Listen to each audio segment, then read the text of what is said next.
Okay, so for today, in fact, I don't want to solve the assignment, right? Because I want to mark it. I'm sure maybe you better appreciate this discussion, and then you'll be able to revisit the assignment. So that being said, Auntie Ifya, whatever you're able to do after the class, just present it for me, okay? And let me use this opportunity again to reach out to all those who still have some outstanding issues, like we did some time ago.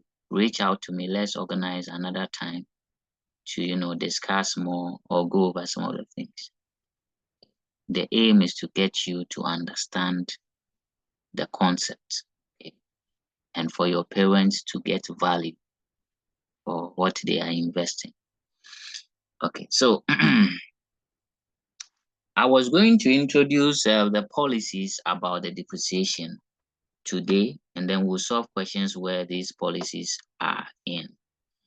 Now, before I go into the policies, you remember the last time, if we bought the asset within the year, for example, if the asset was bought in October or September or July, we seem to look at the number of months the asset was in the business, and then we divide by 12. So for instance, if it was bought on 1st July, then it means that the asset was there July, August, September, October, November, December, 6 months out of the 12 months. So we're doing that. Now, that is what is known to be the 1 month ownership, 1 month depreciation basis. Okay, so when you are calculating the depreciation, you give reference to the date on which the asset was bought. But the other two policies, the first one is full year depreciation in the year of acquisition. And I think this is plain English. What it means is that in the year you acquire or you buy the asset, regardless of the time you bought it, charge full year depreciation. So for instance, if say we bought an asset, maybe we bought a machine at a cost of say 15,000, right? On first, let me do 1st March 2024.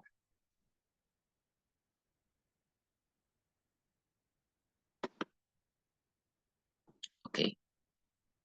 And then maybe the depreciation rate is 10% on cost. What this first policy, full year depreciation in the year of acquisition, is telling us is that if you are looking for the depreciation, you multiply the cost, which is 15,000, times 10%, without looking at the date on which the asset was bought. Had it not been for that policy, you would have acknowledged that this asset was bought on 1st March. So it means it was there March, April, May, June, July, August, September, October, November, December. That would have been 10 months out of the 12 months. So we would have multiplied by 10 out of 12. But immediately you see this policy, full year depreciation in the year of acquisition. What it means is that you don't have to multiply by any ratio on the month ownership and month depreciation basis. Please, is that clear?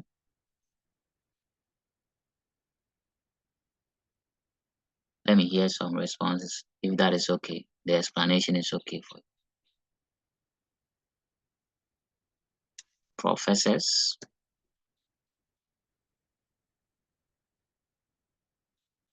Hello, my professors?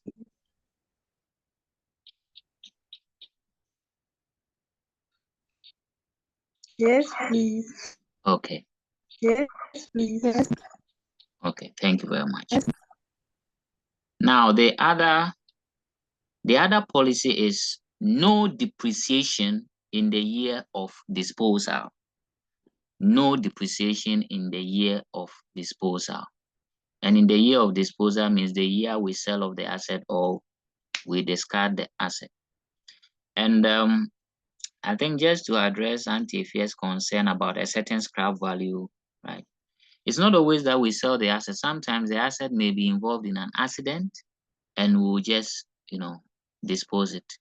The compensation we may get is maybe monies from the insurance company that probably we insure the asset with. So at that point, that amount will be the sales proceeds that you would use. Okay.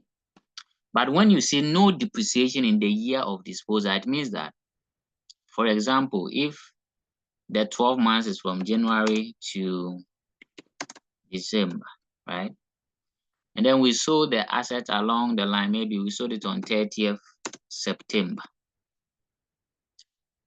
If you sold an asset or disposed an asset on 30th September, what it means is that the asset was there January, February, March, April, May, June, July, August, September. So in any case, it was there for 9 months. Okay, so ideally you should have multiplied by 9 out of 12. But because of this policy, no depreciation in the year of disposal, you don't calculate any depreciation on such assets in the year it was sold or disposed. Okay, so these are policies that you may have to work with because some of the illustrations or exams questions come with them. So having said that, let's quickly look at this example right here. I need a, oh, okay, let me do the reading since. So Tofiakwa Enterprise Limited was established on December 1st, 1999. Details of the purchase of 3 delivery vans are as follows.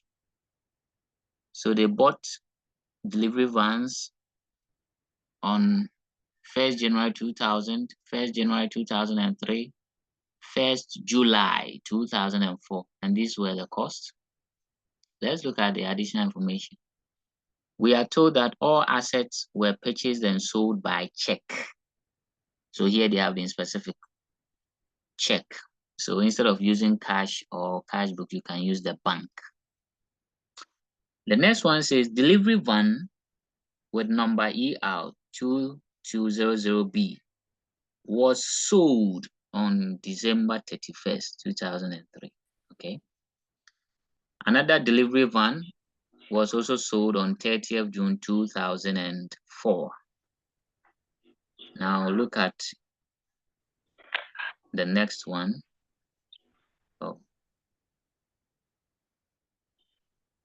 Oh, why is this thing showing you pictures? Okay. So it says a full year depreciation is charged in the year of acquisition. So in the year you buy the asset, you have to charge full depreciation. So it doesn't matter whether you bought it in November or you have to charge full year depreciation.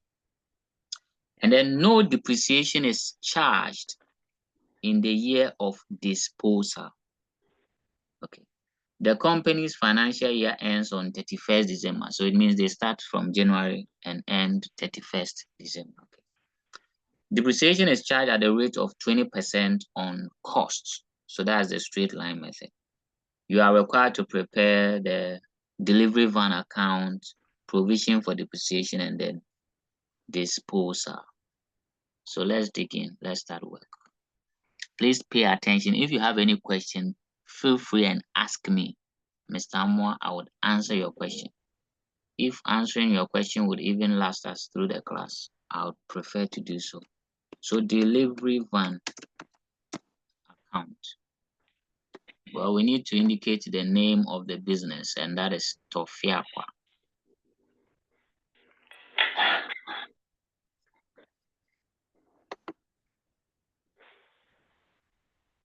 So Tofiakwa Enterprise.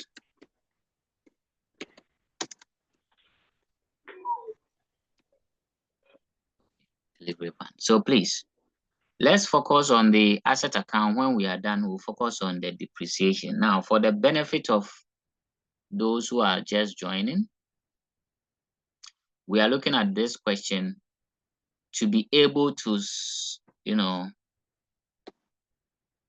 get used to some of the policies that may come across as we solve the question. And it is on the background that in our previous illustrations, let me see if I can go back and refer to them specifically. If you remember this illustration, we saw that a motor van was bought on 1st July. And during the calculation, let me go to this side. During the calculation, we're multiplying by 7/12 and 6/12. Let me go back and get that information. Good. You remember this particular one? When we're calculating the depreciation, we multiplied by 3/12 because we felt that, or it was the case that the asset was only there for 3 months. Okay. Now that policy is the 1 month ownership, 1 month depreciation basis. Okay. So for that one, you consider the month the asset spent, and that's what we did in the previous illustrations. But the other two policies you have to pay attention to is when the business charges full year depreciation in the year of acquiring or buying the asset. So if you see this policy in the question, it means when you are calculating the depreciation, you don't have to multiply by 3/9 or 3 or whatever. It's full year depreciation. So the date on which the asset was bought doesn't matter. And when you also see no depreciation in the year of disposal, so in the year you are disposing the asset, the policy says don't charge any depreciation. Good. So we have this question, and this question has such policies in there. So we are going to see how we can maneuver our way around it. Now, let me pause and then query some people. Mame, if you can hear me now, I was saying that sometimes when you are solving a question, you may come across these two policies.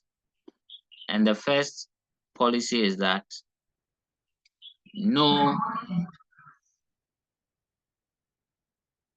depreciation in the year of disposal, or full year depreciation in the year of acquisition.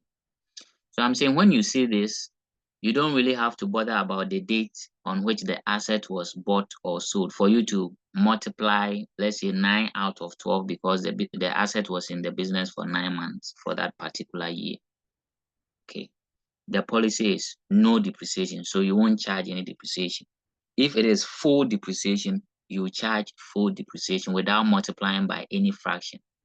That was the point I was making. Is that okay?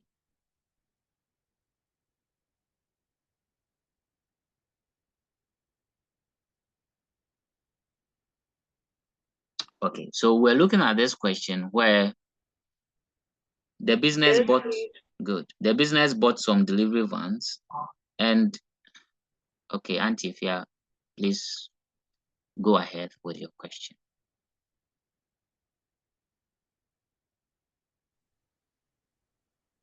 Mr. Murphy, did you talk about the third point? Okay, so the third point, which is the 1 month ownership, 1 month depreciation, right? That is what we have been doing previously. Okay, we look at the date the asset was bought, and then we try to know the number of months it's spent in that year. Then we multiply, say 9/12 or 6/12. That is the 1 month ownership, 1 month depreciation basis. Okay, so the third one, we have been doing that previously. So, and for that one, you don't even need the question to tell you. If the question is silent about any policy, you just use the 1 month ownership, 1 month depreciation basis. Yes. Okay. Yes. Good. So let's see how we solve this question. Let's quickly run through the asset Okay. account, the delivery van account. Okay, so let's do this. Okay. So please, I want to believe you remember the principle about the asset account. When you buy, you debit. When you sell, you credit. But you have to take your time and begin from the first year, move to the second year, third year, in that order. So in this question, the first year is the year 2000, right? The business started in 1999, but they started buying assets in the year 2000, right?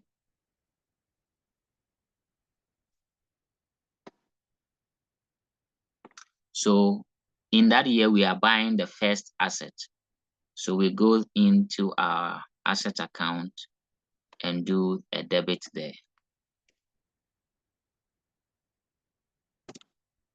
So the date is 1st January 2000.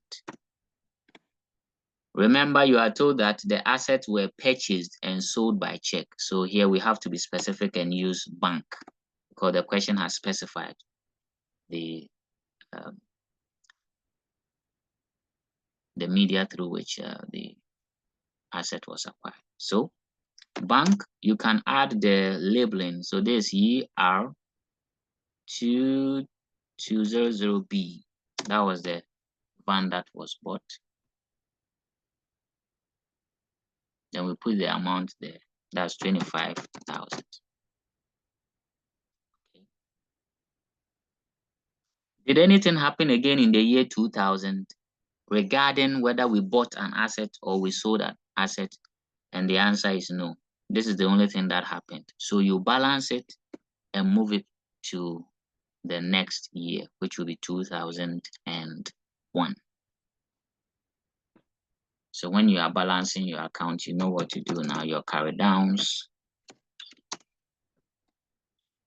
with the closing date 31st December 2000. Okay. So this will be brought down to 1st January 2001. Balance brought down 25,000.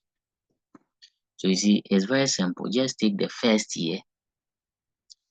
The two questions you ask yourself within that year is if the business bought an asset, you debit.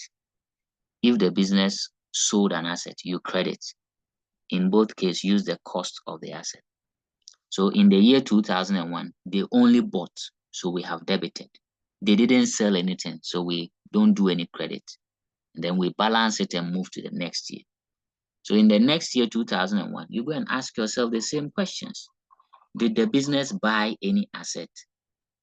And dear ladies and gentlemen, the business did not buy any asset in 2001, right? So we balance 2001 and go to 2002.